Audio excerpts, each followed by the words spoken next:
just as part of giving an introduction to Ezekiel, I'd like for us to read the first 3 verses of chapter 1. Ezekiel chapter 1, verses 1 through 3. Now it came to pass in the 30th year, in the 4th month, in the 5th day of the month, as I was among the captives by the river Chebar, that the heavens were opened, and I saw visions of God. In the 5th day of the month, which was the 5th year of King Jehoiakim's captivity, the word of the Lord came expressly unto Ezekiel, the priest, the son of Buzi, in the land of Chaldeans by the river Chebar, and the hand of the Lord was upon him there. Now, you may have noticed that verse 1 is written in the first person, in an autobiographical way. He says, I was among the captives, I saw this. Verses 2 and 3 are written in the third person. Ezekiel is spoken of as though he's somebody other than the writer. I'd like to say that verses 2 and 3 are the only verses in the whole book that are not written in the first person. The whole book is written in first person as though it is written by the man who had the experiences in the book, and that man was Ezekiel the prophet, except for those 2 verses. And those 2 verses probably were put in there by a scribe who either copied out Ezekiel in the early days or edited his work in some form, and he added his own comments so that we understand exactly who this Ezekiel was. You could see that if verses 2 and 3 were omitted, that verse 4 would flow quite naturally from verse 1, because verse 4 and following is autobiographical also. I looked and I saw. So without verses 2 and 3, we would have a smooth flow, but we would be lacking in some important information about who Ezekiel was, who this was that had the visions, what it was all about. In verse 1, it says it was in the 30th year, but it doesn't say of what. We're left to guess as far as how this 30th year is to be reckoned. Now, in verse 2, it says it was the 5th day of the month, which was the 5th year of King Jehoiakim's captivity. Now, the 5th year of King Jehoiakim's captivity was, at the same time, the 30th year of something. And there is no reasonable explanation that has ever been suggested for what the 30th year was of, except it be the prophet's own lifetime. That is, it was his 30th year of life. He was 30 years old at the time. And that tends to be the general consensus of those who have studied in detail the book of Ezekiel. It is the only date in the book that it is not associated with any known event, and therefore it must be a reference to his own age at the time that he entered the ministry and had these visions. He was 30 years old. We find from verse 3 that the man's name was Ezekiel, and that his father's name was Buzi, and we find that he was a priest in verse 3. That means that, of course, he was of the lineage of Aaron in the tribe of Levi. And as a priest, at age 30, he would begin his priestly functions in Jerusalem, in the temple. That was the age that a young priest would begin to occupy the priestly office. He was born into the priestly family. He was now the age when he would ordinarily begin the priestly office in Jerusalem. The only problem was he was not in Jerusalem. He was in Babylonia. He was by the river Chebar, which was a major canal of the river Euphrates that connected it with the river Tigris, and it was used for commerce and such. It was a major canal. It was like a river, and it was somewhere probably southwest of the city of Babylon that he was, but he was one of the captives in Babylon, about 1,000 miles from home, about 1,000 miles from Jerusalem. Now, the time is associated with Jehoiakim's captivity. There were 3 deportations into Babylon of the Jews, and you remember that the prophets Isaiah and Jeremiah had specifically prophesied that the Jews would go into captivity, that there would be a captivity in Babylon, in fact. And Jeremiah had stated that captivity would be 70 years in duration. Well, that captivity came about through 3 different deportations. I've put them on the board here so that you can see when they were. The first deportation was in 605 B.C. This was when Nebuchadnezzar, who was not yet the king of Babylon, but was the general of the Babylonian armies at that time, his father being the king. Nebuchadnezzar came against Jerusalem. He took many of its chief citizens away, captive into Babylon. Among those citizens were Daniel and Shadrach, Meshach, and Abednego, whom we have not studied yet. We'll study the book of Daniel after we study the book of Ezekiel. But the book of Daniel, of course, is another book that was written by a prophet who was in captivity in Babylon, as Ezekiel was. Daniel was taken into captivity in the first deportation when Nebuchadnezzar first came and took the most noble citizens. Daniel apparently was of royal birth, or of noble birth at least, and was taken into Babylon at that time in 605 B.C. Then 8 years later, there was another time that Nebuchadnezzar came against Jerusalem, and that was in the year 597. And at that time, there was a more general deportation. 10,000 Jews were deported, and King Jehoiakim himself, the king of Jerusalem, was taken also, and that's when Ezekiel was taken. So Ezekiel was taken into captivity 8 years after Daniel was, though he may have been about the same age as Daniel, or even older than Daniel, because Daniel was a boy at the time that he went into captivity 8 years earlier. At any rate, Ezekiel's captivity, when he went into Babylonia, was, along with 10,000 others, and the king himself of Jerusalem, who was taken into captivity in 597 B.C. The record of this event is found in 2 Kings, chapter 24, and verses 11 through 18. 2 Kings 24, 11 through 18 describes this coming of Nebuchadnezzar and taking away Jehoiakim and 10,000 others. Though 2 Kings doesn't say so, Ezekiel was one of those that was taken in that captivity. Then, some 11 years later, Nebuchadnezzar came back and burned Jerusalem. Now, what happened in those 11 years in between, I'll share with you. When Jehoiakim was taken into captivity in 597 B.C., and Ezekiel and 10,000 others with him taken into Babylon, Nebuchadnezzar set up Jehoiakim's uncle, Zedekiah, to be the king in Jerusalem in his place. And later, Zedekiah rebelled. He sought aid from Egypt to rebel against Babylon, and that is why in 586 B.C., Nebuchadnezzar came back and damaged, destroyed Jerusalem because of the rebellion of Zedekiah. At that point, almost everyone was deported from Jerusalem. The city was destroyed, and most of the others were deported. And then Nebuchadnezzar set up Gedaliah to be over the few that were left in Jerusalem. And Gedaliah, you might remember, was assassinated by his fellow Jews, after which those Jews and all that were left in Jerusalem fled to Egypt. They took Jeremiah forcibly with them to Egypt because they knew that retaliation from Babylon would come.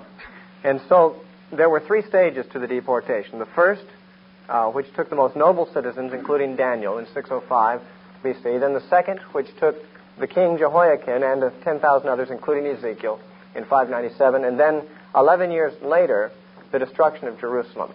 And the reason I stress this is because this helps us to understand the time frame of Ezekiel's prophecy. Ezekiel was apparently 25 years old when he was taken into captivity. We understand this from the fact that he was 30 years old in the 5th year of that captivity. That's what we get in verses 1 and 2. In verse 2 it says it was the 5th year of King Jehoiakim's captivity, and it was the 30th year of Ezekiel's life, which means that when the captivity took place, when he was taken into exile, he was 25 years old.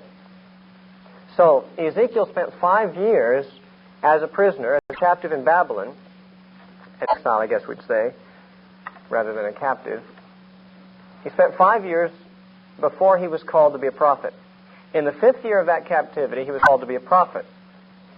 And then, of course, 6 years after that, Jerusalem was destroyed. Most of the book of Ezekiel, no, I shouldn't say most, half of the book of Ezekiel, the first 24 chapters, are prophecies uttered by the prophet in those first 6 years of his ministry until the fall of Jerusalem.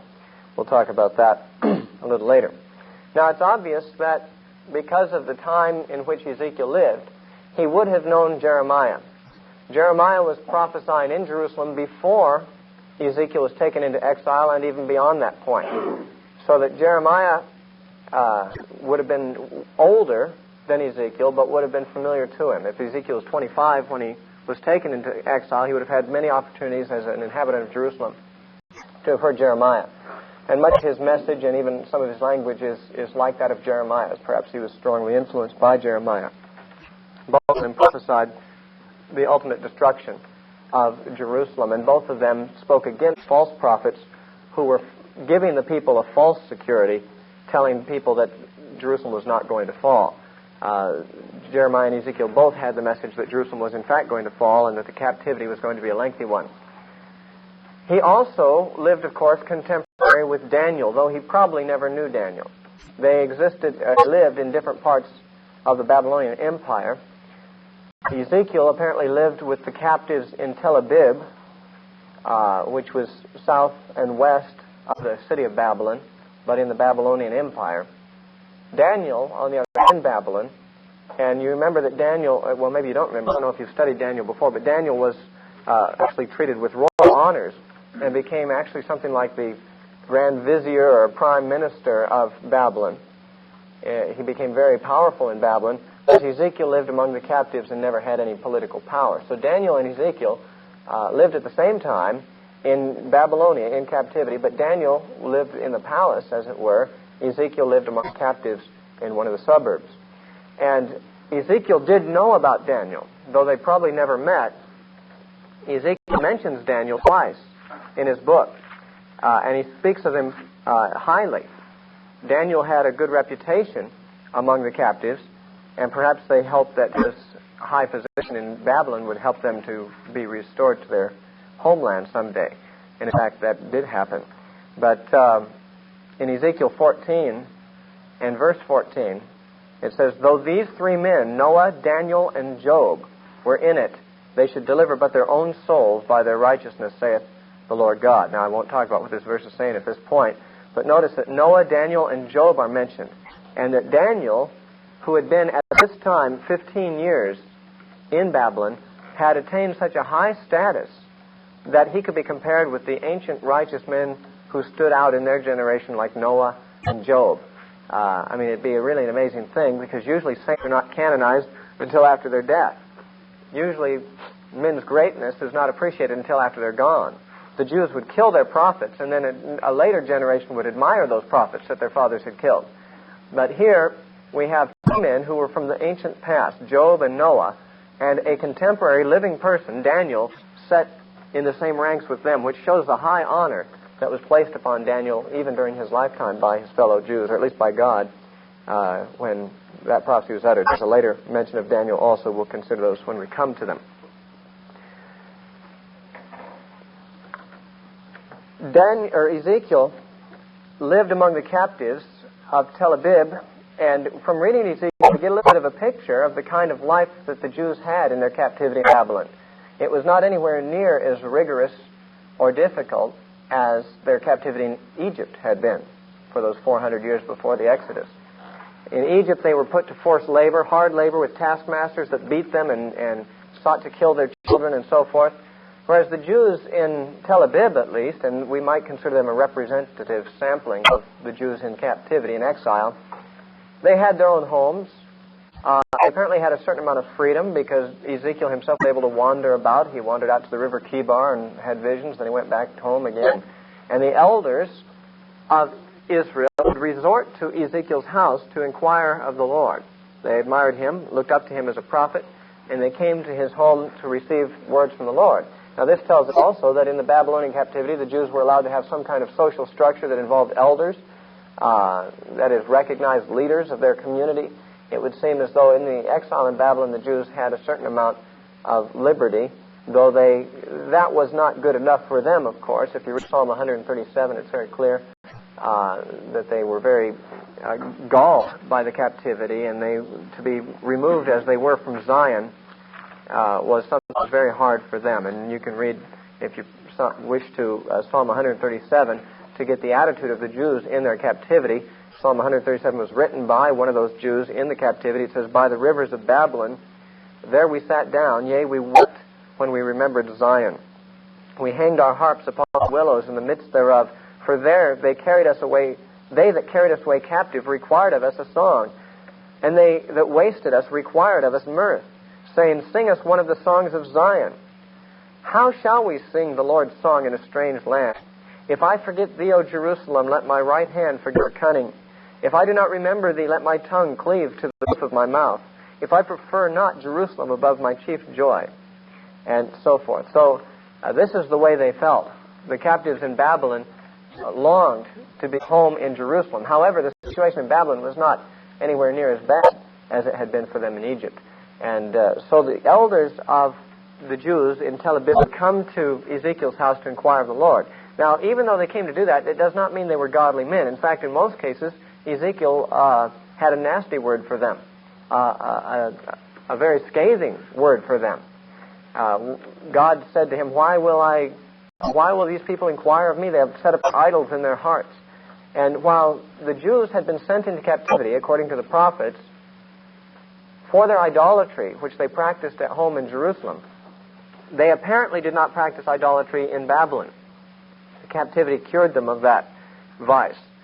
But God points out to Ezekiel that though they were not overtly worshiping idols in Babylon, they were nonetheless still entertaining idols in their hearts. And so God, who sees the hearts, still had a hard word for them. In chapter 33, it's very clear, God made it clear to Ezekiel, that even though the people were coming to him to hear the word of the Lord, they had no inclination at all to obey the word of the Lord. He says in Ezekiel 33, verses 30 through 33, "Also, thou son of man, the children of thy people still are talking against thee by the walls and in the doors of the houses, and speak one to another, every one to his brother, saying, Come, I pray you, and hear what is the word that cometh forth from the Lord. And they come unto thee as the people cometh, and they sit before thee as my people, and they hear thy words, but they will not do them. For with their mouth they show much love, but their heart goeth after their covetousness. And lo, thou art unto them as a very lovely song of one that hath a pleasant voice, and can play well on an instrument. For they hear thy words, but they do them not. And when this cometh to pass, lo, it will come, then shall they know that a prophet hath been among them." So as the people, they come and listen to you. They encourage you to, let's go hear the word of the Lord from Ezekiel. But God says they're not going to do it. It's kind of entertaining to them. It's a break in the boredom. It's like listening to a man play a lovely song on an instrument, but it's just like going to a concert. You go there for entertainment. You don't go there because you want to be told what to do. You go there to serve yourself, not to learn how to deny yourself. And that's what the people were doing. They were coming to Ezekiel out of curiosity, out of a desire to know what God would say next, but not really out of a desire to do the will of God. So even though the elders came to Ezekiel's house to hear the word of the Lord, they did not obey the word of the Lord. Now, there were among the exiles in Babylon false prophets. Ezekiel speaks against them. Jeremiah spoke against them.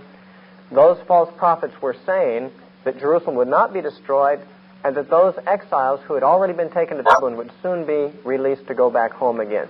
That this whole ugly ordeal would soon be past, and that God was still on their side, and that they should not settle in Babylon at all, but they should be always ready for God to release them to go back. You remember how Jeremiah, because you just finished studying that book, had written letters to those exiles. Remember, he was still in Jerusalem when these exiles were taken away. He stayed until the end there. He wrote to them telling them to go ahead and settle in, to cultivate the land and establish their homes and have children and so forth, because they would be there a long time. But the false prophets among the exiles were saying, no, Jerusalem is not going to be destroyed and will soon be restored. Well, that's, of course, the context of much of Ezekiel's prophesying. Chapters 1 through 24, the first half of the book, are uttered before Jerusalem fell, and they're almost all depicting the future overthrow of Jerusalem. His words were very opposite of those of the false prophets, because he was prophesying doom to the city where the others were not. And it was a 6-year period from the time that he began to prophesy to the time that Jerusalem fell. Ezekiel had a wife, and in the 9th year of his captivity, which would be when he was 34 years old, his wife died. This was not an accident or coincidence. This was an act of God, apparently. It coincided with the besieging of Jerusalem by Nebuchadnezzar for the final siege that would lead to its destruction. And the death of Ezekiel's wife, I didn't mean to say Elijah. The death of Ezekiel's wife was symbolic of the death of Jerusalem, God's wife. And Ezekiel was told not to mourn for his wife. And why he was told not to mourn for her is not entirely clear. Different people have different opinions, but it apparently has to do with the fact that God was not going to mourn, or at least Jerusalem was not worthy to be mourned for the destruction that came upon her. At any rate, it's interesting that his wife comes into the picture. Many of the prophets their marriages or their married status is affected by their call. You remember how Isaiah was married to a prophetess, and she bore him some children that had symbolic names, and the birth of his children were signs, he said to Israel. Jeremiah was told by God not to marry. Ezekiel, his wife died, and it was a sign. It was a prophetic sign. Hosea, we've already studied, had to marry a woman who would be unfaithful to him so that his married situation would reflect the relationship between God and his people. So many times the person's domestic condition, his marriage or lack thereof, was not just a coincidence, but something that God was using as part of his call. A prophet's call involved every part of his life. He wasn't just a guy who prepared a sermon on Sunday morning and go preach it and then could do whatever he wanted the rest of the time. The message he had was burning in him and was affecting every aspect of his life, including his marital status and the way he ate and the way he slept. As you can see from reading the opening chapters of Ezekiel, Ezekiel was quite affected in every aspect of his life by his message. The prophecies of Ezekiel are dated, most of them, or many of them are, and they are always dated from the year that Jehoiakim went into captivity, which was apparently the year that he also went into captivity. And these prophecies span a time of at least 22 years from the time of his call. The last dated prophecy, the date of it is mentioned in chapter 29 and verse 17. And that date is the 27th year of the captivity. And that would mean it would be about 22 years after the call of the prophet. And if he was 30 years old when he was called, then he would be about 52 years old in the year that he gave his final dated prophecy. Now, he may have given some other prophecies after that, but we know that he had a ministry of at least 22 years, beginning when he was 30 years old and going on at least until he was 52 or older. Now, there's much about Ezekiel's ministry that's difficult to understand. My opinion is that Ezekiel is the most difficult book in the Old Testament. And in the New Testament, the most difficult book, I think, would be Revelation. And these two books have a lot in common. In fact, the book of Ezekiel is quoted a great deal in the New Testament, or alluded to. In the New Testament, the book of Ezekiel is quoted or alluded to 65 times. And 48 of those times are in the book of Revelation. There are 65 quotations or allusions to the book of Ezekiel in the New Testament. So you can see that the thought of Ezekiel is quite woven into the fabric of New Testament thought. But particularly in the book of Revelation, which contains 48 of these. And since the book of Revelation only has 22 chapters, you can see that there's on the average more than 2 allusions to Ezekiel per chapter in Revelation. And so to understand Revelation, we would expect that an understanding of Ezekiel would be helpful as a prerequisite. There's many people eager to write books about Revelation. There are dozens or scores of books written in recent times about the book of Revelation. Very few of the authors who write on Revelation have any books out on Ezekiel. And it's very difficult, in fact, to find any good books out on Ezekiel because it's a difficult book. And even the better scholars that I've tried to consult to gain more insights into the book seem to be at a loss to explain certain things in the book of Ezekiel. There's some just difficult things. It's hard to know what he's saying in some cases. But we have to realize that much of Ezekiel's prophecies were acted out And we are at a disadvantage because we can't see him acting them out.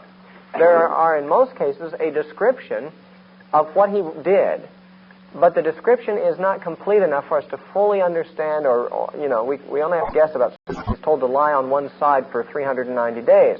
Does that mean 24 hours a day for 390 days, or does that just mean when he slept at night, did he lie on that side instead of lying on in another position? Or does it mean that during certain hours of the day he went out in public and lay on one side where people could see him? After all, it was to depict something.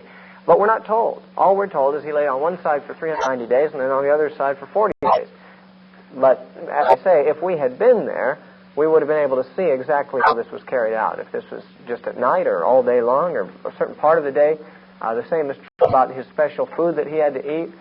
We don't know if that was the only food he ate or if he just ate this food publicly to depict something. It was symbolic. If you've read into the 4th chapter or 5th chapter of Ezekiel, you'll know already what I'm talking about there. But this is often the case. When Ezekiel is told to do something and act it out, we only have the sketchiest information given to us in print. That his contemporaries would have the advantage of having actually seen him do it. And therefore, his prophecies would be more intelligible to them than they are to us.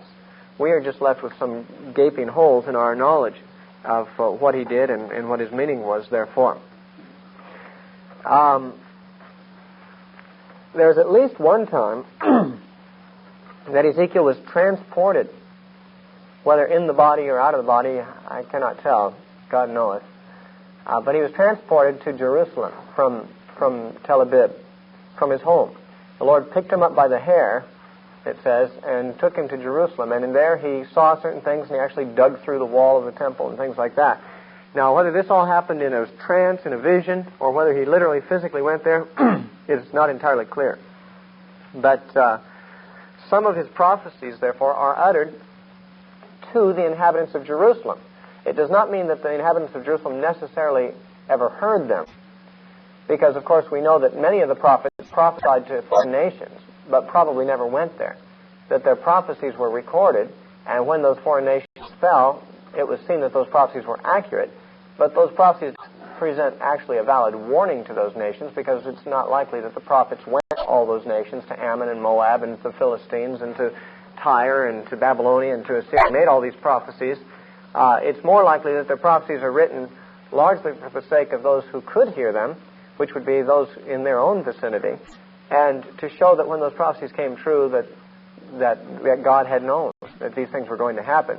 When he prophesies against the inhabitants of Jerusalem, it does not necessarily mean that they are hearing him.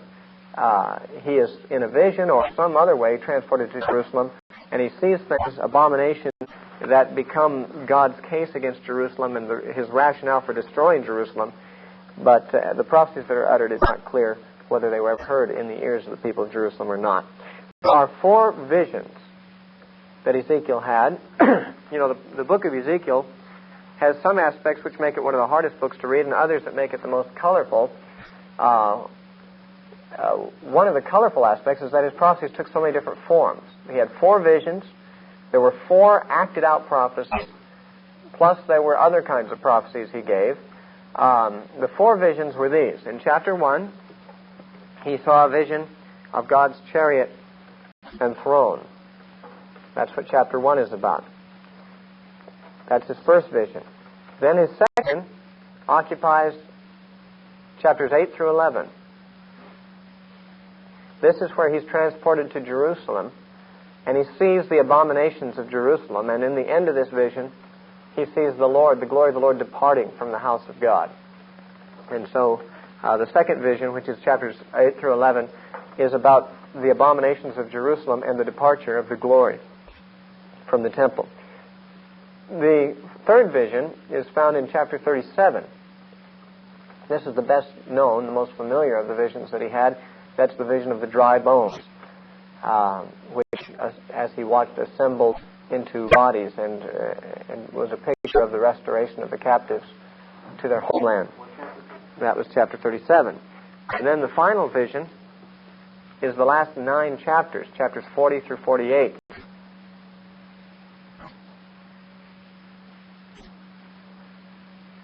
That is a vision of a temple.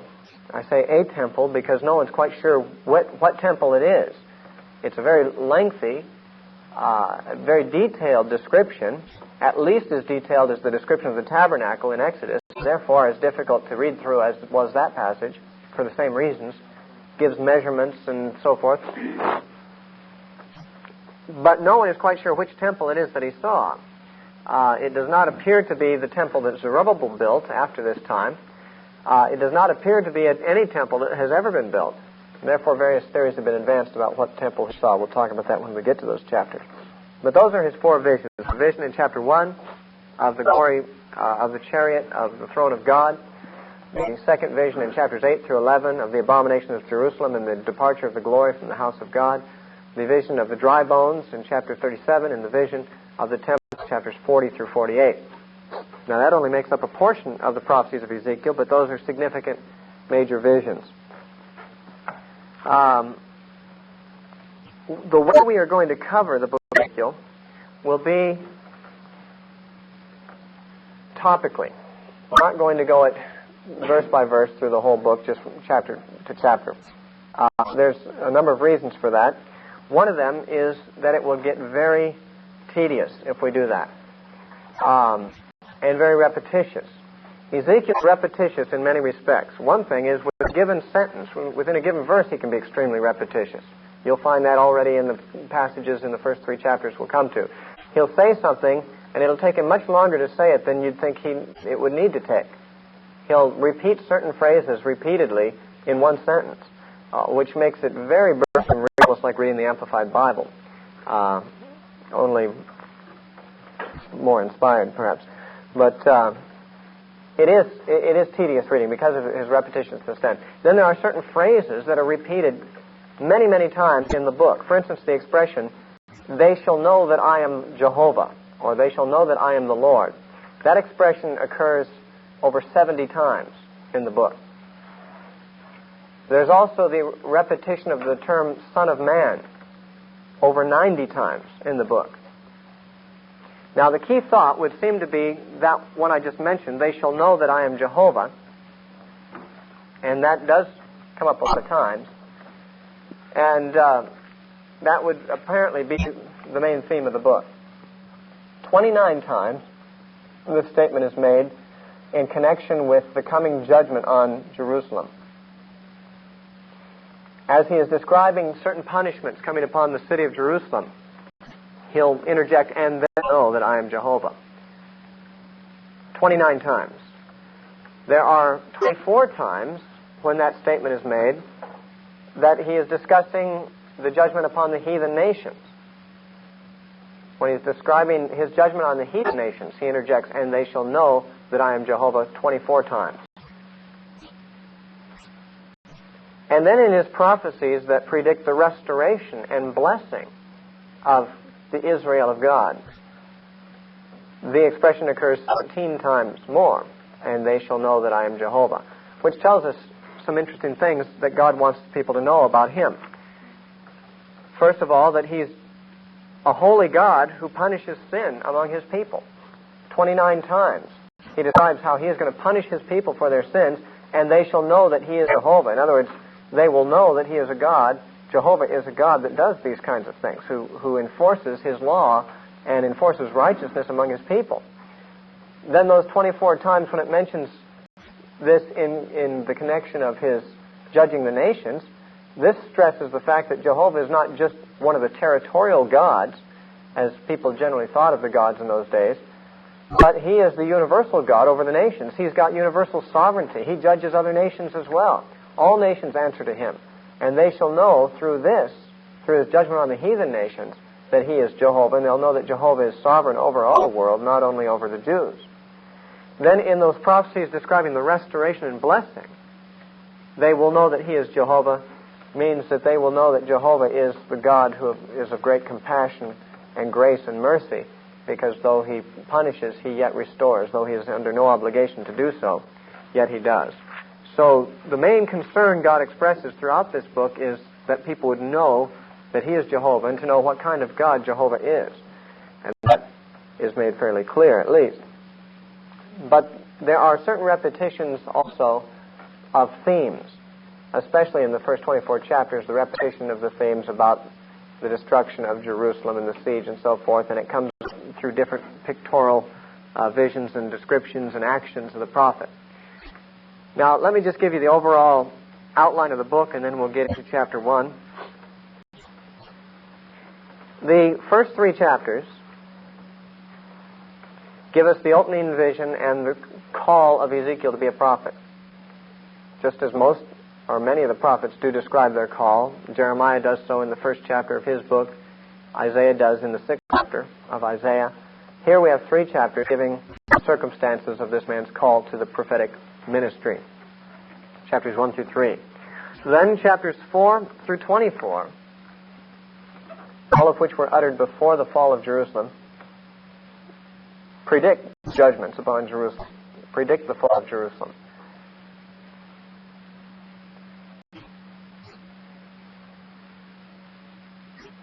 Then chapters 25 through 36, or I'd say through 35. Let me just check this here.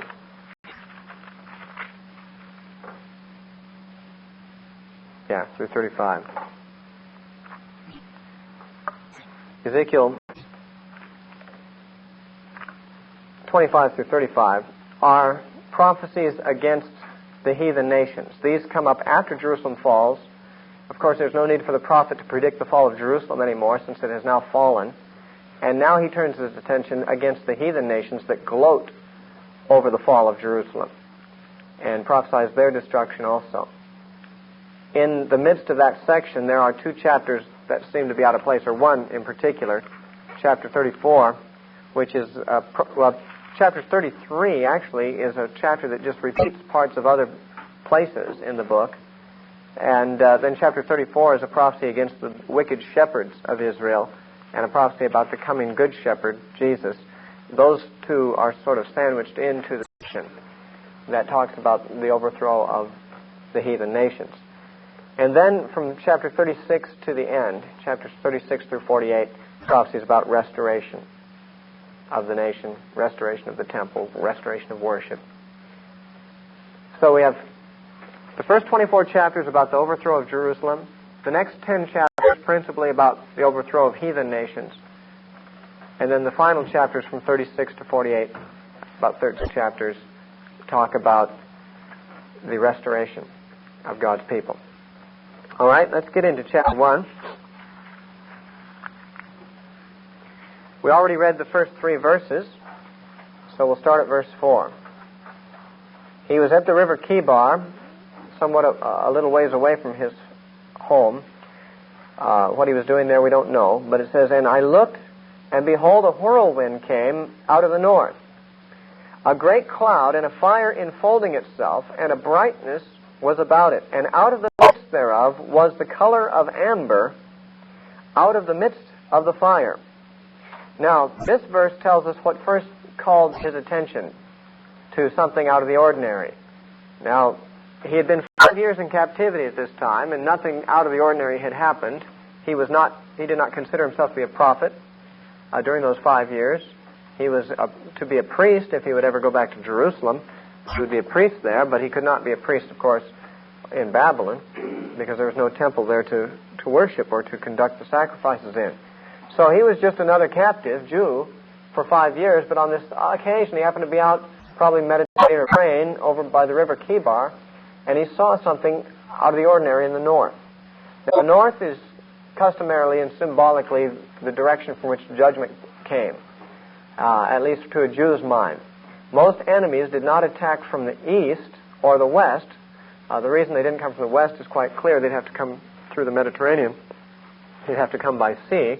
They didn't come from the east because Jerusalem or Israel was bordered on the east by the river Jordan, and to ford the Jordan would not be the easiest way to attack.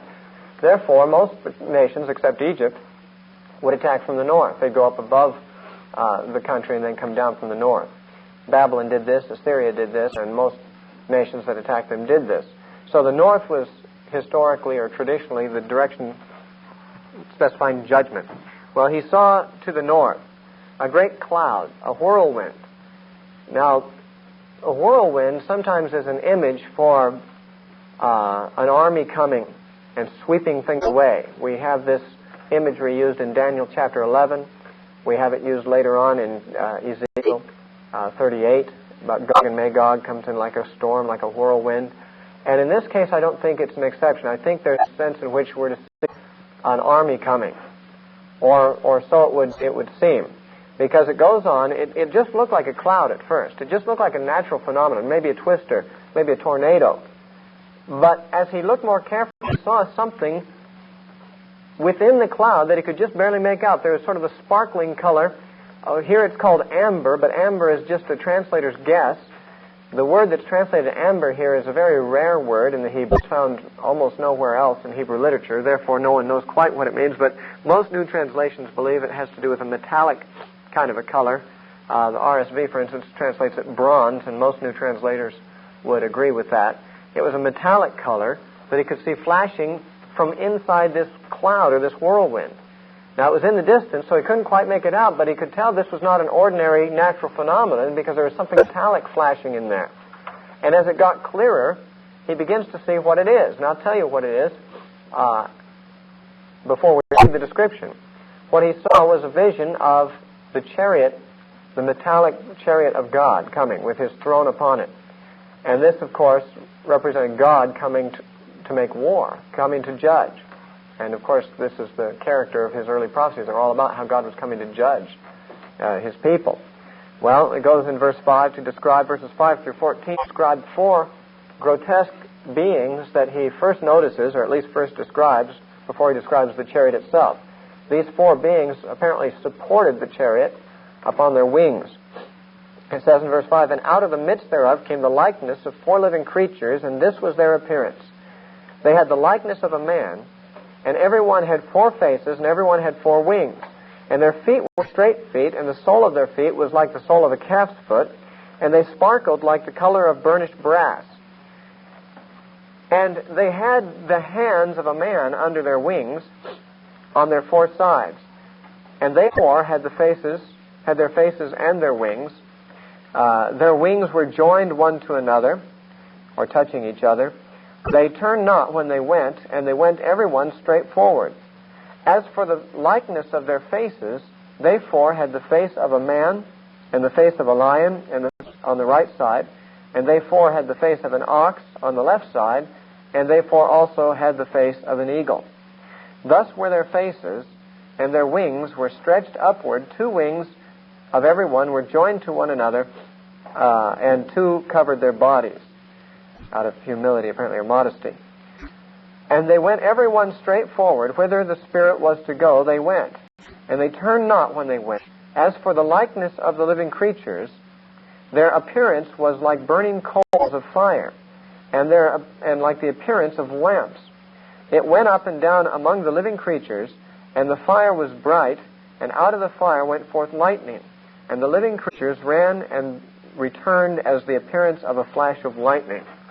Now, it seems very clear that he's trying to describe something indescribable, because you do not really get a very satisfying picture from this description of what it was he saw. And even if you can somewhat picture it, you can't imagine what in the world it's talking about or what it means. One thing I'd like to call your attention to immediately is how frequently the term likeness is used. In verse 5, likeness and appearance are words that occur several times. What is, but it's a likeness of something. It's not as though when we go to heaven we're going to necessarily see these creatures with four faces and all, but it's rather this is a depiction. This is a pictorial representation, a likeness of some spiritual thing.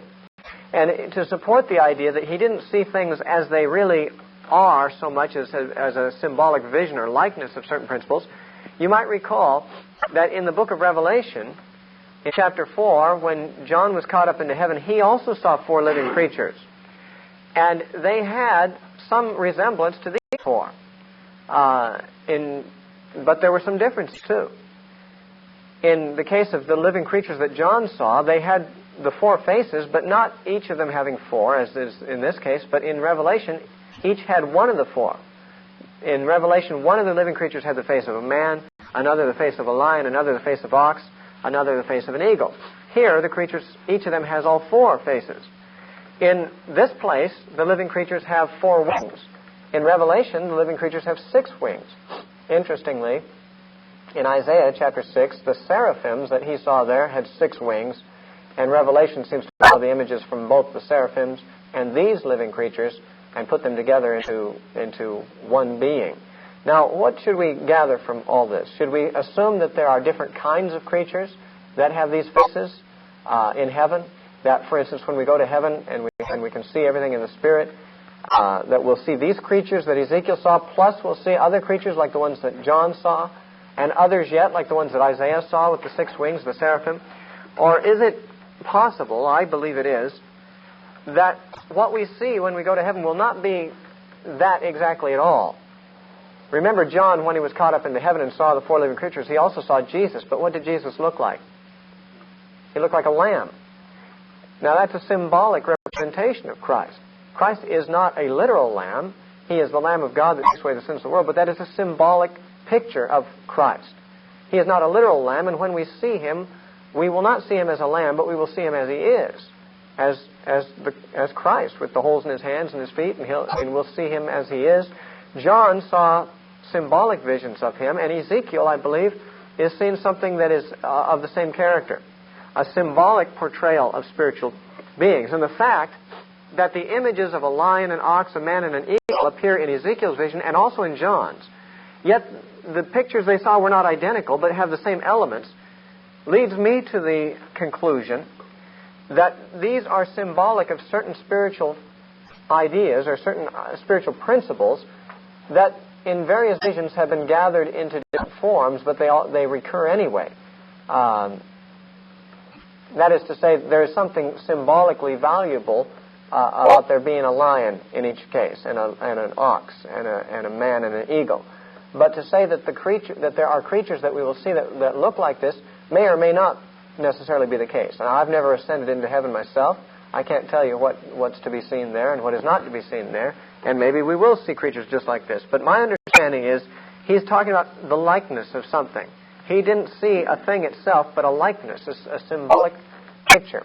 And that is just an assumption that I begin with, just for the reasons that I've just given you on this.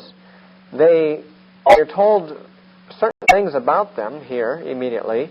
There were 4 of them, and it says in verse 5 they had the likeness of a man, although that hardly seems true, since we've never met men who had 4 faces and 4 wings and so forth. I guess we should say they had the overall appearance of a man in the sense that they stood upright, unlike animals. In saying their feet were straight feet in verse 7. Probably legs is better to be understood. Their legs were straight like a human's legs rather than the shape of animal legs.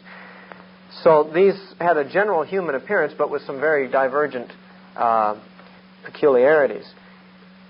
The 4 wings, I should say the 4 faces, have been conjectured about a great deal.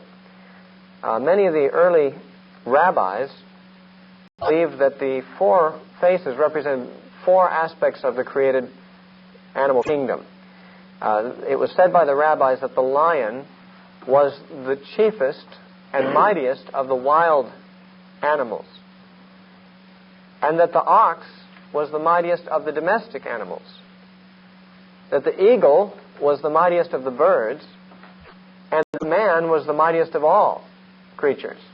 And therefore, the rabbis believed that these 4 faces represented the mightiest of each class of created beings, the wild animals, the domestic animals, the birds of the heavens, and man representing the greatest of all. That's just a rabbinic idea. It's not necessarily inspired, and therefore we can't necessarily say that's what's intended. But on this view, it was believed that these living creatures simply represent the creation, or the created realm under God.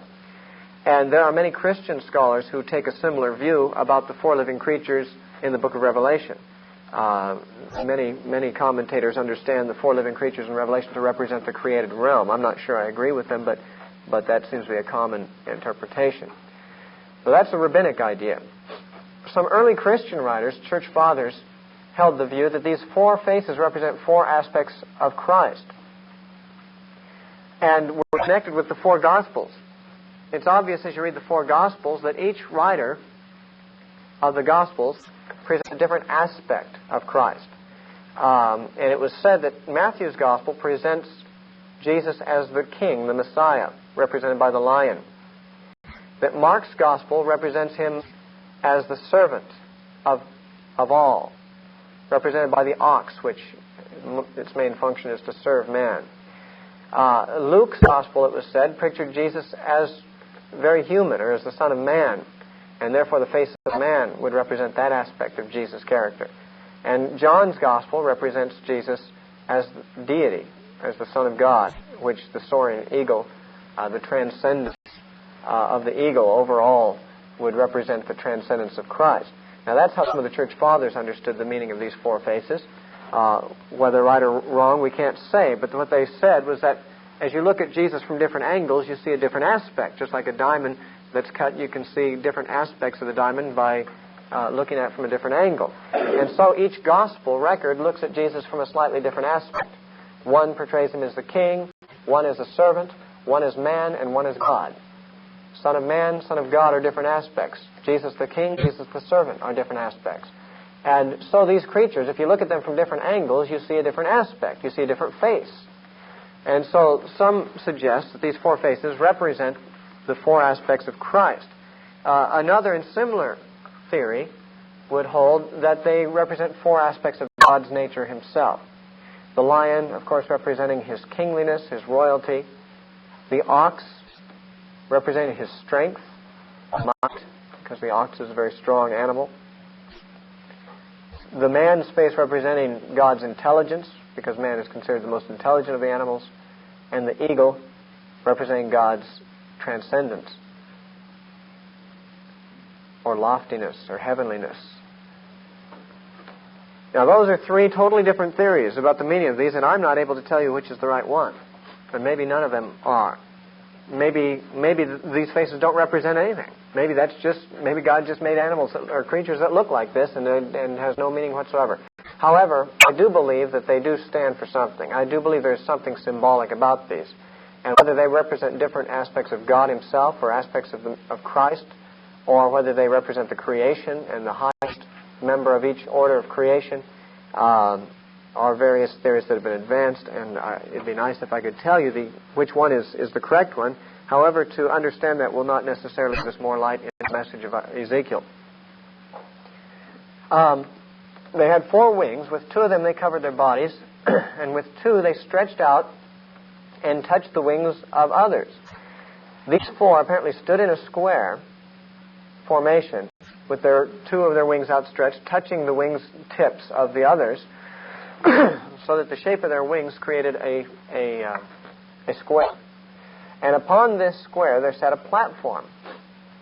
And it was supported also by wheels. And there was one wheel by each of these four living creatures. For each creature there appears to have been a wheel. And the wheels and the living creatures supported this platform upon which there was a throne and someone sitting on the throne. And so Ezekiel describes the creatures first, then the wheels and the platform, and then the throne. And he spends these 10 verses, 5 through 14, describing the creatures. Now, among the other things he says about the creatures, there are many things for which I can make no significant or helpful comment. But it does say that they went wherever the Spirit wanted them to go. In verse 12, they went everyone straight forward. Now, straight forward doesn't mean that they always went the same direction. It means that they didn't have to turn in order to go another direction because they had faces looking every direction. So they could, whichever way they were going straight forward. If you considered, one of their faces was facing forward in whichever way they went. And it was saying there was no need for them to turn or to pivot, but that they could simply move at right angles without turning and still facing the direction they were going because of their peculiar situation of having four faces, one looking each direction. And it says that they went like lightning at the end of verse 13, and verse 14, the living creatures ran and returned as the appearance of a flash of lightning, meaning that they could go suddenly and quickly.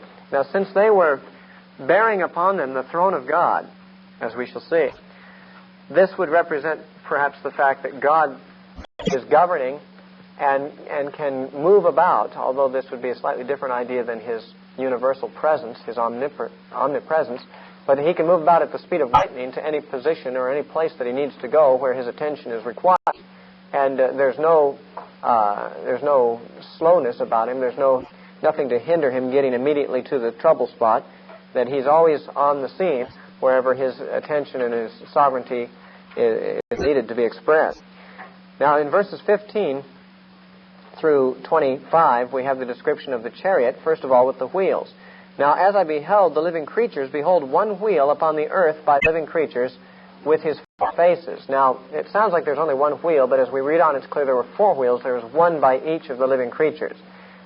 The appearance of the wheels and their work was like unto the color of a beryl, a stone, and they four had one likeness and appearance, and their work was as it were a wheel in the middle of a wheel. Now, this could be understood variously, but apparently, from the way the description proceeds, a wheel in the middle of a wheel does not mean... let me illustrate what I don't think it means, okay? I don't think it means, here's a wheel, and then there's another wheel inside of it like this. I believe what it's talking about is a wheel that is bisected or whatever by another wheel at a 90-degree angle, so that's not a very good depiction of it, but maybe I could just show you that two wheels that have that are built into each other this way, so it's sort of a universal wheel. It can go any direction. It doesn't have to turn, like the creatures don't have to turn. As the creatures are at once facing all four directions, so the wheel is facing all four directions. It doesn't have to turn like a caster would or like any other kind of wheel would. It's an impossible wheel to construct. It's a physical impossibility. But that's not important to the vision. The vision is not describing physical realities, it's describing spiritual truths. And the idea is that it's like if you could picture a rim of a wheel and another rim going across at a 90-degree angle so it could roll any direction equally well. That is what is meant by a wheel in the middle of a wheel or in the midst of a wheel. And when they went upon their four sides, and they turned not when they went. And when it says they turned, it doesn't mean they didn't roll. It just means they didn't turn in the sense of changing directions. They rolled, of course. That's what wheels are for. But in saying they don't turn, it means the same thing as when the living creatures don't turn. They don't have to turn in order to roll any direction they choose, because they're sort of a universal wheel there, like a universal joint. As for their rings, which would be their rims, they were so high that they were dreadful, and their rims, or their rings, were full of eyes round about them four. Now, that's a peculiar characteristic of a wheel, to have eyes all around the rims. Now, what does a rim, or what does a wheel need with eyes on it? Obviously, it doesn't need eyes at all. I believe that the presence of those eyes around the rims is, again, another symbolic thing. Eyes, in the Scripture, represent, obviously, the ability to see, and by implication, the ability to know. There's, in Zechariah, a depiction of a stone that had 7 eyes on it. And these 7 eyes are carried over in the book of Revelation, chapter 5, on the Lamb. The Lamb has 7 horns and 7 eyes. Horns representing strength, eyes representing knowledge. All 7 horns would be all strength, all power. 7 eyes representing all knowledge. That is, at least how I understand the picture of the Lamb with the 7 horns and the 7 eyes in Revelation. He has all power and all knowledge. Well, the eyes here also convey the idea of knowledge. The wheels are facing every direction, and they're full of eyes, so that in a sense they can see every direction. And if this is depicting something about God, as is likely, it means that God can see all in every direction. Now, we might wish for a more elaborate interpretation than that, but I'm not sure anything more elaborate is intended. If the eyes are facing every direction, the wheels are full of eyes, they can see all at all times. Verse 20 says, whithersoever the Spirit was to go, they went. Thither was their spirit to go, and the wheels were lifted up over against them, for the spirit of the living creature was in the wheels. What that means, what does it mean the spirit of the living creature was in the wheels? Probably it means the same Spirit of God that moved the living creatures was also moving the wheels, because it says the same thing about the wheels as about the living creatures. It says in verse 12 about the creatures, they went ever straight forward. Whither the Spirit was to go, they went. That is, they were instantly responsive to the will of God's Spirit. Whatever He wanted, they did. The same as to the wheels. That wherever the Spirit wanted them to go, they went. And therefore saying the Spirit of the living creatures in the wheels, what it means is the same Spirit that moved the creatures was the Spirit that moved the wheels.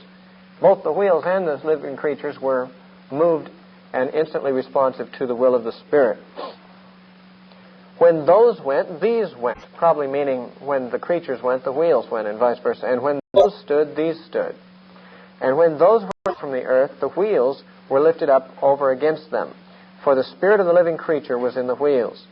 The likeness of the firmament, now the word firmament here should be probably understood as a platform in this case. It's the platform that the wheels are supporting, the platform of the chariot, the chassis. The likeness of the firmament upon the heads of the living creature was as the color of terrible crystal, stretched forth over their heads above, and under the firmament, or under the platform, were their wings straight, the one toward the other. Every one had two, which covered his side, covered on this side, and every one had two, which covered on that side their bodies. And when they went, I heard the noise of their wings like the noise of great waters, as the voice of the Almighty, the voice of speech, and as the noise of an host. When they stood, they let down their wings. And there was a voice from the firmament that was over their hands when they stood and had let down their wings. Now, that's very difficult, of course, to imagine what's being said, but apparently, to put it in the simplest terms, they stretched out two of their four wings, as I said earlier, to touch the tips of the wings of another living creature, and they stood in a square formation, one by each of the wheels. It was a four-wheeled vehicle that they saw with this platform on top, very peculiar in every detail. But the idea here is that God's chariot was attended by these creatures, and the wheels and the creatures were both equipped to go in any direction at lightning speed without turning. They could see everywhere, know everything. God's chariot, in other words, had access to every point in the world. God knew everything. He was able to be there and to attend to things as He desired. His rulership is universal over the earth. Now, I might add that the living creatures, which are not here identified for us, that is, they're not given a name here, they later appear in His second vision in chapters 8 through 10, and particularly, or 8 through 11, but particularly in chapter 10, they are described again exactly as they are in chapter 1. However, in chapter 10, we're given a different little piece of information about them. In Ezekiel 10:15, it says, "The cherubim lifted up. This is the living creature that I saw by the river Kibar." Here we're told they were cherubim. We were not told that in chapter 1. This is the first indication we get of what creatures these were. These were cherubim. Now remember, the creatures that Isaiah saw in Isaiah chapter 6 were called seraphim. Cherubim and seraphim are plural words. I've told you before that the letters I-M at the end of a Hebrew word make it a plural, just like adding the letter S in English does to us. Now, where the King James translators say cherubims, what they're doing is compounding plural suffixes. You know, it's the Hebrew suffix plus the English suffix. That's just, I guess, because they don't know, how to make this Hebrew idiosyncrasy clear to their readers, but they could have said cherubs and seraphs to make it understandable. These were cherubs. And what Isaiah saw were seraphs. And what we see in Revelation, the living creatures, they seem to be a combination of the cherubs and the seraphs, which gives us the reason to question whether these are literal beings or whether they are symbolic beings, that is, whether they really exist as beings that we will someday know and converse with and see, or whether these are just a trance-like vision that he had where God gave him a vision of creatures that maybe don't really even exist but which represent realities. Just they may exist, but it's hard to say, what their function is, except that cherub, we can say cherubs have an existence. Whether they really look like this, when you're not seeing them in symbolic visions, I don't know. But cherubs, of course, have appearances elsewhere in the Scripture. As early as Genesis chapter 3, when God drove Adam and Eve out of the garden, He set cherubim with a flaming sword to guard the way to the tree of life, to keep them from it. And later, of course, there were carved cherubs of gold over the mercy seat on the Ark of the Covenant, 2 of them.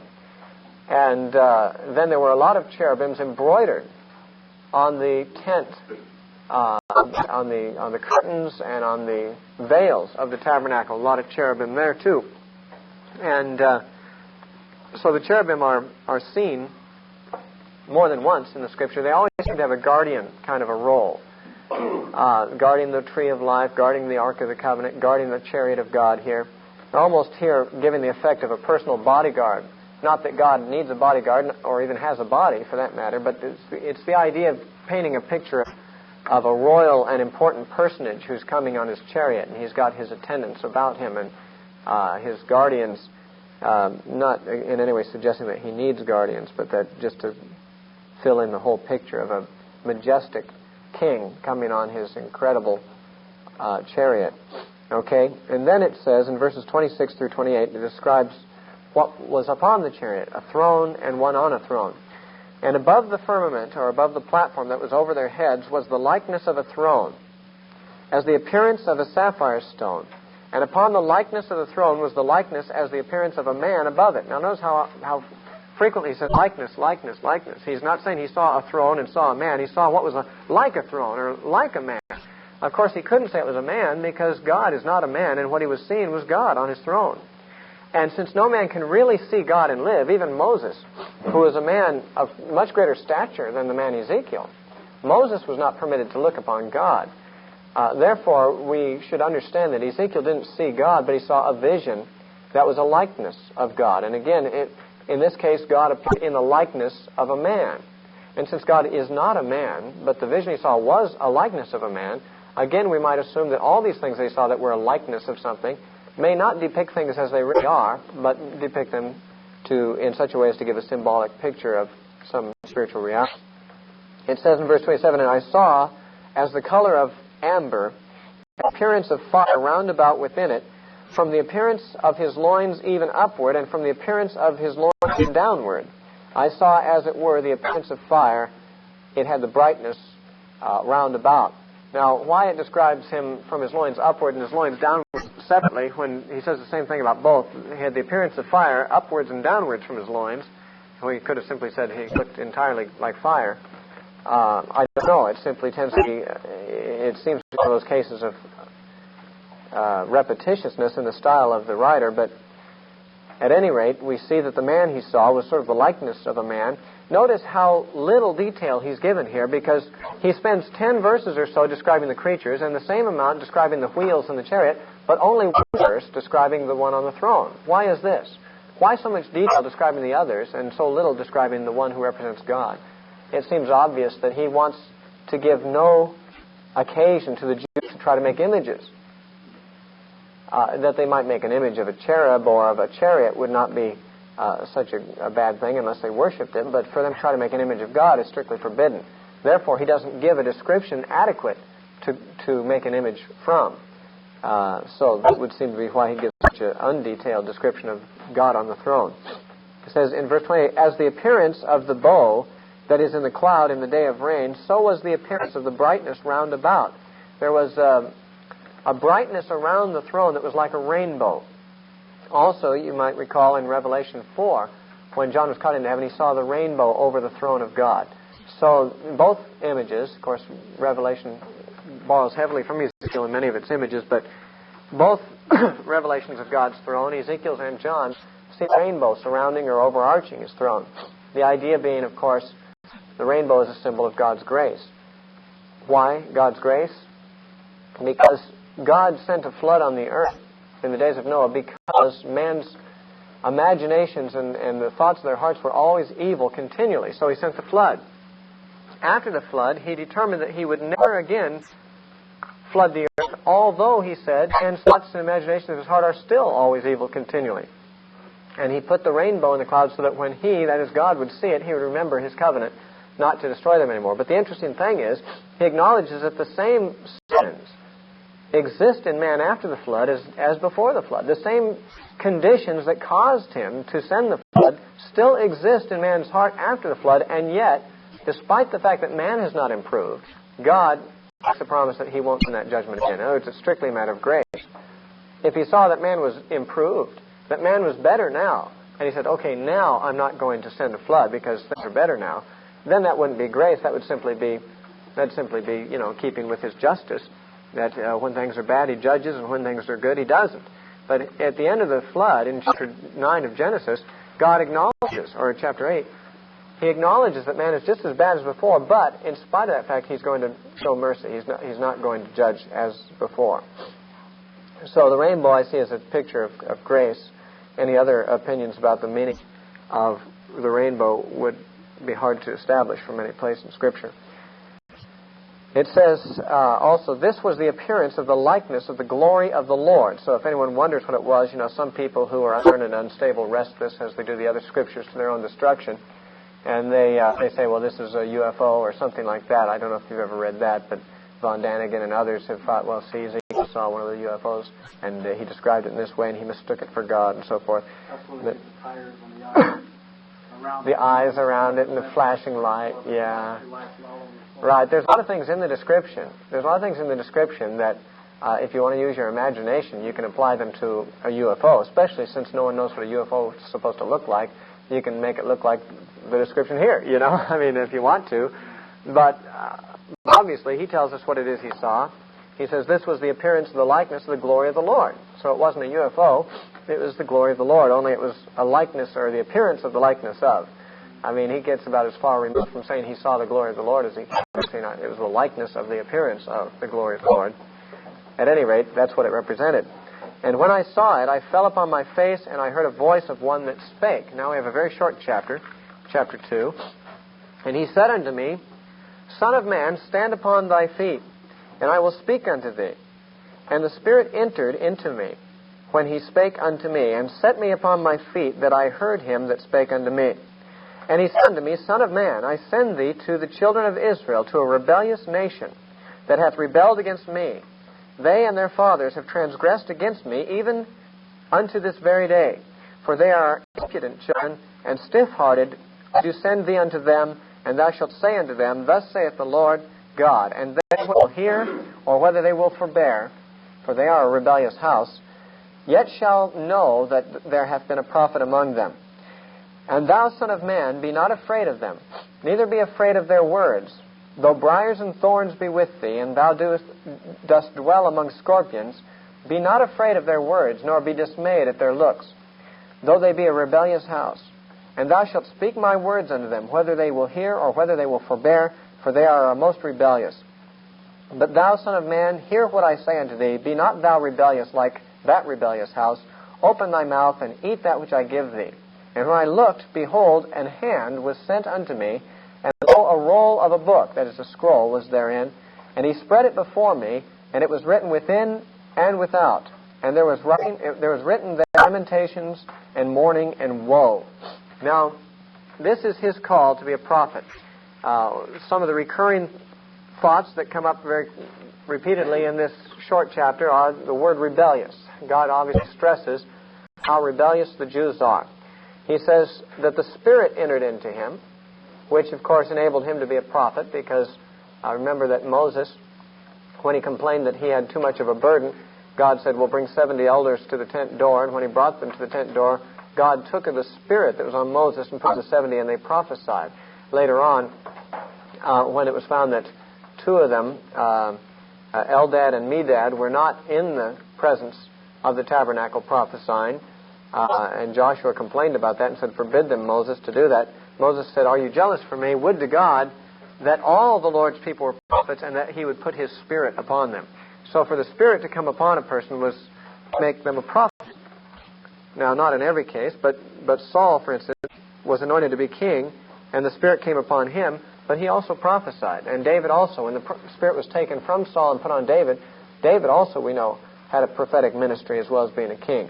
So the Spirit came upon him, which equipped him for the prophetic ministry. And he was told that he was sent to a stiff-hearted people. He was told that they were rebellious, and therefore he should not expect them to respond.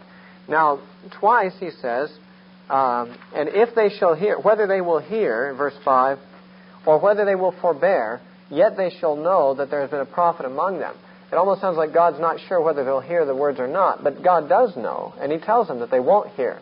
So why does he say whether they will hear or whether they won't? Apparently because there would be some who would hear. There would be a few, perhaps, who would listen, but by and large people would reject his message. Traditionally, Ezekiel was killed by his fellow exiles. That's not recorded in Scripture, but that's a Jewish tradition, that he was eventually killed by his fellow exiles. They did not receive his message. Some would, but God says whether a person is of the group that believes your message or of the group that doesn't believe your message, yet all of them, without exception, will know that a prophet has been among them. And he says that also in verse 7. He says whether they will hear or whether they will forbear. Now, he tells him to eat that which he gives him to eat. And he hands him a little scroll written inside and out. And what was written upon it was lamentation and mourning and woe. Scrolls often appeared in the visions of the prophets. Zechariah saw a flying scroll that had judgments and curses upon it, upon the wicked. In the book of Revelation saw two scrolls of significance. One was first seen in chapter 4, which had 7 seals upon it. In Revelation chapters 4 through 9 is largely about the breaking of those 7 seals. But then in chapter 10 of Revelation, there's another little book, or another little scroll he sees, and the angel tells John to eat that little book. It's at the end of Revelation 10. The angel tells him to eat this little book, and when you eat it, it says, the angel said, it will be sweet in your mouth and bitter in your belly. And then when he ate it, John says, it was sweet in his mouth and bitter in his belly, and the voice said to him, you must prophesy again to many nations and peoples and tongues. Now, John, when he ate this book, it was sweet in his mouth and bitter in his belly, and he was thereafter said he would prophesy again. Well, Ezekiel also here, of course, had to eat this book, and no doubt this is for the origin of that image found in Revelation. A little book was given to him, written within and without. It was full of bad news, and he was supposed to eat it. Why? Did Ezekiel eat this book literally? Well, we don't know. If this all happened in a dream or a trance or a vision, it could be that this all happened in sort of a non-physical sense. He may not have physically eaten this roll. On the other hand, we aren't told. Maybe he did. Ezekiel, among other things, had a very strange diet. You'll find in chapter 4 there was a special kind of bread he was supposed to make to eat for 390 days that was very unusual. He must have had a strong digestive system if he ate all the things literally that were supposed to be eaten, including this book. But it's very possible that all this happened in a vision, that he was not physically eating it, but he saw himself and he saw the Lord and he saw this book and everything. And it all happened almost as we would have it in a dream, but he was awake and he was seeing a vision. And so he eats the book, and we have the record of what happened then in chapter 3. Moreover, he said unto me, Son of man, eat that thou findest, eat this roll, and go speak to the house of Israel. So I opened my mouth, and he caused me to eat that roll. This means that the words of God had to become part of him. He had to take them into himself. He couldn't just read them off of a paper elsewhere, but they had to become part of his own life, part of his own being, so that he would live the word, that they would come from his soul and from his heart, though they were God's words. So I opened my mouth, and he caused me to eat that roll. And he said unto me, Son of man, cause thy belly to eat, and fill thy bowels with this roll that I give thee. Then did I eat it, and it was in my mouth as honey for sweetness. Now remember, John, in Revelation 10, verses 9 and 10, said that he ate the scroll. It was sweet in his mouth and bitter in his belly. Here it does not mention it being bitter in his belly. However, later on, in verse 14, it says, So the Spirit lifted me up and took me away, and I went in bitterness, in the heat of my spirit, but the hand of the Lord was strong upon me. So actually, there was a bitterness that resulted from him receiving this word. Sometimes just the privilege of having God's words revealed to you, of getting insights even from the Scripture, of having the Holy Spirit speak to you and give you insights into God's word, it's sort of a sweet thing. It's Jeremiah said, Thy words were found, and I did eat them, and thy word was unto me the joy and rejoicing of my heart. David said that concerning the words of God, sweeter also than honey in the honeycomb are they. So there's a sense in which coming to know the will of God, receiving His Word is a sweet experience. It's a pleasant experience. It's exhilarating. However, when the Word is a bad word, and when it's bad news, there's a sense of bitterness. There's a burden that comes with it. And after you've had a time to reflect or digest or sense what the real import of the message is, it can bring a heaviness about it, as was the case here. Now it says in verse 4, And he said unto me, Son of man, go, get thee unto the house of Israel, and speak with my words unto them, for thou art not sent to a people of strange speech and of a hard language, but to the house of Israel, not to many people of a strange speech and of a hard language, whose words thou canst not understand. Surely had I sent thee to them, they would have hearkened to thee. But the house of Israel will not hearken unto thee, for they will not hearken unto me. For all the house of Israel are impudent and hard-hearted. Now, it's interesting that he says, I'm sending you to people who know your language and you can speak easily to them. I'm not sending you to foreign people whose language you don't know. But he interjects, if I did, they would listen. But your people won't. Again, one of the many places in the Old Testament that show that the Gentiles frequently are more receptive to God's Word than the Jews, God's own people, were. The book of Jonah is a good example of that, too. And there are many others, examples of that in the Scriptures. This is one of them. God says, if I sent you to foreign people who spoke foreign language and who are not your people, they'd be receptive. But your people are rebellious and stiff-necked and hard-hearted and impudent, and they won't hear. Verse 8, behold, I have made thy face strong against their faces, and thy forehead strong against their foreheads. As an adamant harder than flint have I made thy forehead. This just means that you're going to be strong-willed and bull-headed, and they're not going to be able to intimidate you. Fear them not, neither be dismayed at their looks, though they be a rebellious house. Moreover, he said unto me, Son of man, all my words that I shall speak unto thee, receive in thine heart. Eating them, taking them into his body was symbolic of taking them into his heart and letting his heart receive and agree with the words so that they become, as I said, his words even. And hear with thine ears, and go, get thee to them of the captivity, unto the children of thy people, and speak unto them, and tell them, Thus saith the Lord God, whether they will hear or whether they will forbear. Then the Spirit took me up, and I heard behind me a voice of a great rushing, saying, Blessed be the glory of the Lord from his place. I heard also the noise of the wings of the living creatures that touched one another, and the noise of the wheels over against them, and the noise of a great rushing. The Spirit lifted me up and took me away, and I went in bitterness and in the heat of my spirit, but the hand of the Lord was strong upon me. Then I came to them of the captivity of Tel Abib, that dwelt by the river of Chebar, and I sat where they sat, and remained there astonished among them 7 days. He was silent for 7 days, just as Job was with his friends, when his 7 friends sat with him for 7 days. He just was so moved by the visions and by the words that he had received, he was practically stunned. He was in shock. He was astonished. He couldn't speak for 7 days. And it came to pass at the end of 7 days that the word of the Lord came to me, saying, Son of man, I have made thee a watchman unto the house of Israel. Therefore, hear the word at my mouth, and give them warning from me. When I say unto the wicked, Thou shalt surely die, and thou givest him not warning, nor speakest to warn the wicked from his wicked way, to save his life, the same wicked man shall die in his iniquity, but his blood will I require at thine hand. Yet if thou warn the wicked, and he turn not from his wickedness, nor from his wicked way, he shall die in his iniquity, but thou hast delivered thy soul. Again, when a righteous man doth turn from his righteousness and commit iniquity, and I lay a stumbling block before him, he shall die. Because thou hast not given warning, he shall die in his sin, and his righteousness which he hath done shall not be remembered, but his blood will I require at thine hand. Nevertheless, if thou warn the righteous man that the righteous sin not, and he doth not sin, he shall surely live. Because he is warned, also thou hast delivered thy soul. Well, it seems like a long way of saying it, but basically he's saying you're like a watchman who watches for the enemy. And when danger approaches, you're supposed to alert the people.